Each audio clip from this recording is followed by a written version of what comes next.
చేయాల్సింది ఇంకా ఇంకా ఇంకా సమయం ఉంది. ఆల్మోస్ట్ ఇప్పుడు 45 లక్షల మెట్రిక్ టన్నుల దాకా సేకరించినాము. 20% ఇంకా బ్యాలెన్స్ ఉన్నట్టుంది. 20% కూడా డెఫినెట్గా సేకరిస్తాం. మీరు అందరూ ఊరేసుకున్న ఆయన సిగ్గు లేకుండా రోడ్ల మీద తిరుగుతుంటే మీరు చూపిస్తున్నారు. ఆయన ఫామ్ హౌస్లో 150 ఎకరాలు వేసుకొని ఒక గింజ కొనేదే లేదు. మేము ఏమైనా వ్యాపార సంస్థలు నడుపుతున్నాం, ఒడ్లు కొన్నందుకు 4,500 కోట్లు రాష్ట్ర ప్రభుత్వానికి లాస్ వచ్చింది, ఎవడా ఇది చేస్తామా అని మాట్లాడిన వాళ్ళు సిగ్గు లేకుంటే కళ్ళాల కాడికి పోయి కుప్పల కాడికి పోయినాం.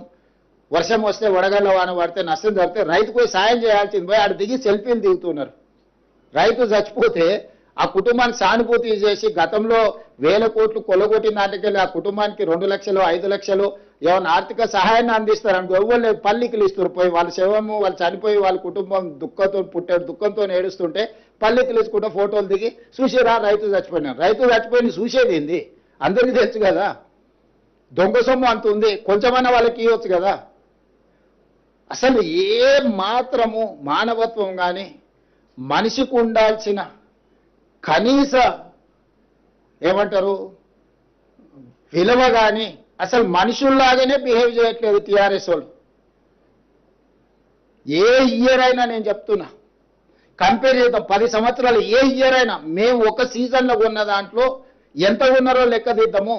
గతంలో 6 నెలలు పట్టేది సివిల్ సప్లైస్ కార్పొరేషన్ డబ్బులు ఇవ్వడానికి, ఇప్పుడు 72 గంటలలో రైతు ఖాతాలో మేము వేస్తున్నాము.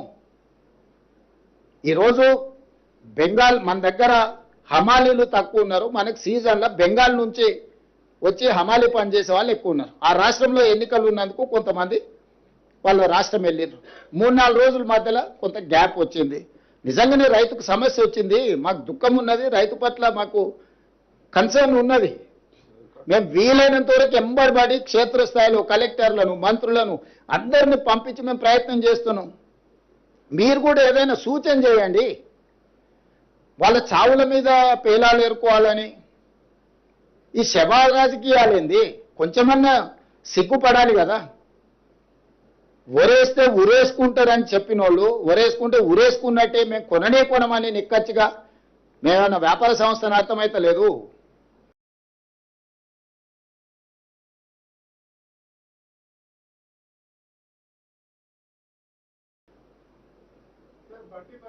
చేసినామని చెప్పిండ్రు. మా పోలీస్ సిబ్బంది చెప్పిందే నేను ఒకవేళ సరెండర్ చేస్తే వాళ్ళ పిల్లవాడిని వాళ్ళ ఇంట్లో పెట్టుకొని పోలీసులను పిలిపించి అప్పచెప్తారు. అప్పజెక్షను మీ ఇల్లా నా ఇల్లా?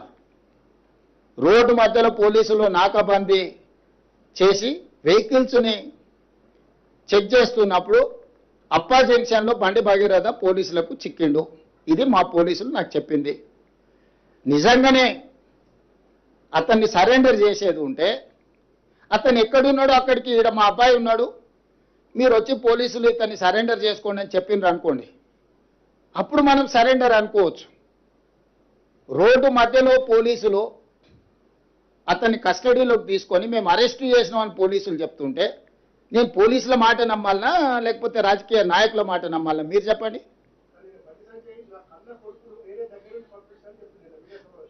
నేను అనేది ఏంటంటే అతను దగ్గరుండే పంపించి ఉండొచ్చు, నేను దగ్గర ఉన్నాడా లేడా అనేది నేను గవా కాదు. అతను ఏం చెప్తే అదే నిజం. ఎందుకంటే వాళ్ళిద్దరు ఒక దగ్గర